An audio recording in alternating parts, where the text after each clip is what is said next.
Welcome back to M-Stream. Narito na ang breakdown ng Falcon and the Winter Soldier, Episode 1. Ating balikan ang legacy na ipinamana ni Steve kay Sam na mapupunta sa kamay ng iba. Let's get started.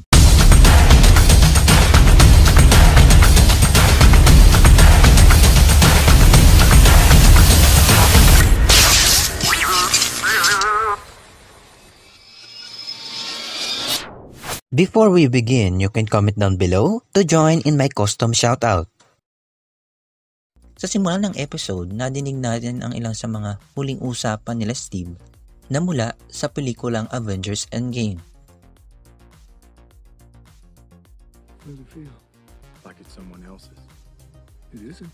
Sinantabi ni Sam ang shield ni Steve dahil akala niya yun ang mas nakakabuti at akala niya hindi siya ang karapat-dapat na magmana nito. Ang problema, kinontrol naman ito sa ilalim ng masamang gobyerno. Ito ang naging tema ng series na ito.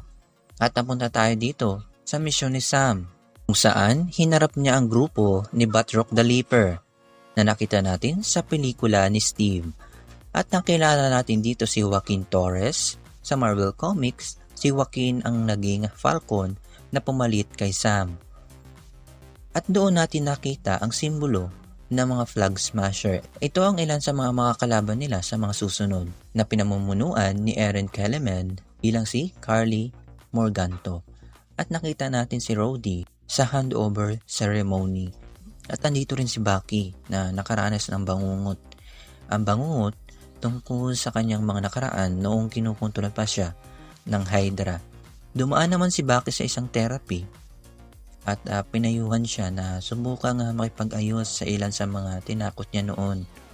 At nakita natin ang isa doon ay si Helmut Zemo na nakita natin sa Captain America Civil War.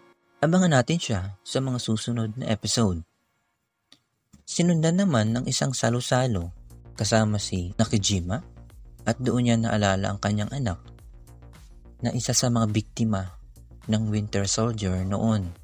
Samantala, binisita ni Sam ang kanyang pamilya sa Louisiana.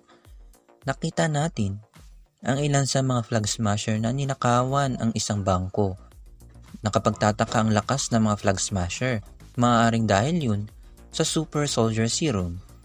Dito natin nakita sa press conference ang bagong Captain America na si John Walker na ginaganapan ni Wyatt Russell. At karamihan sa ating lahat ay alam natin na hindi siya nararapat para sa shield ni Steve. Yan po ang lahat ng aking nakita at nahinuwa sa episode na ito. Marami pang susunod. Subscribe my channel, like and share. I also do a custom shoutout. Kung gusto nyo mapasali, mag-comment lang sa baba. I'll see your streamers.